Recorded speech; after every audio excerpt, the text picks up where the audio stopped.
আলাইকুম। আমার বাবা আমার কাছে অনেকদিন পর আসছিল, আজকে আমার বাবা আমার কাছে নাই। আমার বাবার সাথে অন্যায় করা হয়েছে। যারা আমার বাবার সাথে অন্যায় করছে তাদের সাথে আমি কথা বলবো না। আমি আমার বাবাকে অনেক ভালোবাসি। আমি আমার বাবাকে চাই। আমার বাবাকে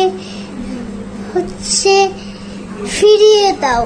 আমার বাবার সাথে অন্যায় করা হয়েছে, আমার বাবাকে ফিরিয়ে দাও। এবার লাইভে এসে ঠিক এই কথাগুলো বলেই কান্না করলো জাহের আলভীর ছেলে রিজিক। আসসালামু আলাইকুম। আমার বাবা আমার কাছে অনেকদিন পর আসছিল। আজকে আমার বাবা আমার কাছে নাই। আমার বাবার সাথে অন্যায় করা হয়েছে। যারা আমার বাবার সাথে অন্যায় করেছে আমি তাদের সাথে কথা বলবো না।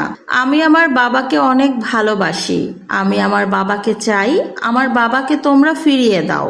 সামাজিক যোগাযোগ মাধ্যমে একটি ভিডিও ছড়িয়ে পড়েছে যেখানে ঠিক এই কথাগুলোই বলেছে অভিনেতা জাহের আলভীর ছোট্ট নিষ্পাপ শিশু রিজিক। কথাগুলো বলতে বলতে বাচ্চাটা কেঁদে ফেলে। আজকে আদালতে আত্মসমর্পণের পর বিজ্ঞ আদালত জাহের আলভীকে কারাগারে পাঠানোর নির্দেশ দিয়েছেন। বাবার গ্রেফতারের পরপরই শিশু রিজিকের এরকম আকুতি ভরা কথা নেটিজেনদের হৃদয়ে ছুঁয়ে গেছে, কাঁদিয়েছে সবাইকে। ভিডিওতে দেখা যায় ছোট্ট রিজিক তার বাবার এই আকস্মিক দূরত্ব কোনোভাবেই মেনে নিতে পারছে না। দীর্ঘদিন পর বাবা ফিরে এলেও আইনি বেড়াজালে তাকে আটকে ফেলার এই হৃদয় বিদারক ঘটনা কোনোভাবেই মেনে নিতে পারছে না জাহের আলভীর ছেলে রিজিক। মায়ের মৃত্যুর পর থেকে একমাত্র বাবাই ছিল তার আদর এবং আশ্রয়ের স্থল। সেই বাবাকে এভাবে নিয়ে যাওয়ার পর নিজের আবেগ ধরে রাখতে পারেনি এই ছোট্ট শিশু।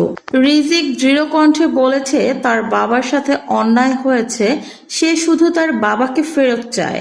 রিজিকের এই কান্নার ভিডিওটি ছড়িয়ে পড়ার পর থেকেই সামাজিক মাধ্যমে ঝড় উঠেছে।